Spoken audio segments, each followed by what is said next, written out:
Hello, my name is Haley Harkins, and today I will be discussing the human papillomavirus, commonly referred to as HPV. HPV is a modern public health problem. Since its discovery in 1956, there have been over 200 HPV virus strains identified. 90% of these are not disease-causing, meaning that they are asymptomatic. The asymptomatic nature makes it difficult for healthcare professionals to diagnose individuals with HPV positivity. This leads to HPV becoming the most common sexually transmitted infection across the globe. This can be seen by the 79 million people in the US who were infected with HPV in 2017. HPV is able to infect so many individuals because of its transmission mechanism, and that is skin-to-skin contact. This is most commonly seen through unprotected sexual intercourse. The two major forms that are worrisome for HPV include the strains that lead to genital warts in both sexes and the strains that lead to cancers later on in life. For women, these are typically cervical cancers, and for men, these are usually oropharynx cancers, which are cancers of the throat.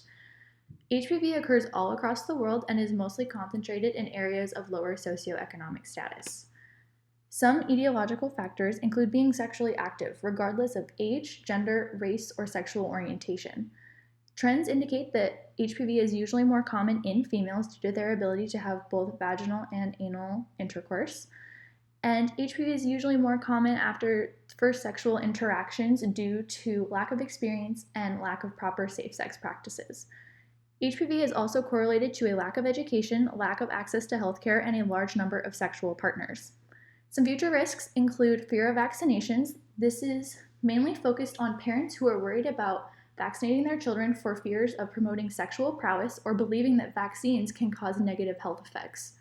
Lack of education is also a large risk for communities because it leads to individuals being less aware of methods that are used to protect themselves and their loved ones. Vaccination is the primary method of eradicating HPV.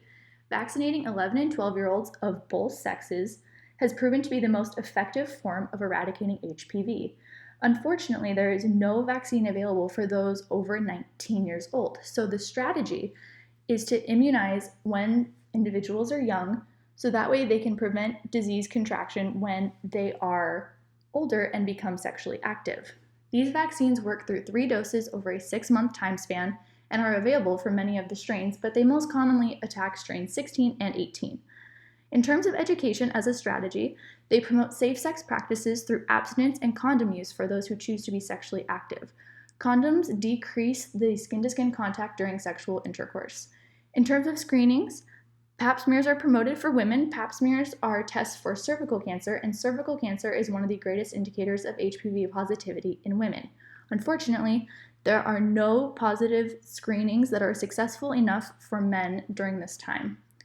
Vaccinations are also promoted via education in terms of increasing the knowledge of benefits and easing the fears of parents who are worried. And there are also programs such as Vaccine for Children, which help lower the financial barriers to vaccination because these vaccines can be expensive. A cultural example includes Australia. In 2007, Australia introduced a free vaccine program for schools focused on school children ages 12 to 13. They offered the HPV vaccine, and after 10 years, they found a drastic lowering of rates of HPV positivity, especially in females, but this did occur in both sexes. Another cultural example includes Tanzania, where the Kilimanjaro Cervical Cancer Screening Project was implemented. This pilot project used volunteers and smartphones and patient tracking apps in order to screen women in areas of lower access to healthcare in order to screen them for cervical cancers. They used smartphones and apps in order to document symptoms, and they then sent these symptoms via pictures or emails to healthcare professionals that were further away. This allowed them access to healthcare. Literature suggests that we should gain more support for HPV vaccinations, both in terms of education and public policies. Educations are through the strategies mentioned earlier, and public policies include ideas of mandating HPV vaccines for children entering public schools. They continue to support promotion of pap smears for women, and they suggest that we conduct more epidemiological and biomedical research involving the strains of HPV.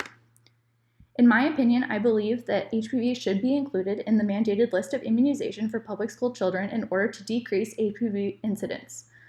I believe that there needs to be a more active discussion about HPV in schools and especially amongst healthcare providers and their younger patients to prevent HPV cases in the future. Here is a list of my references, and thank you so much for listening.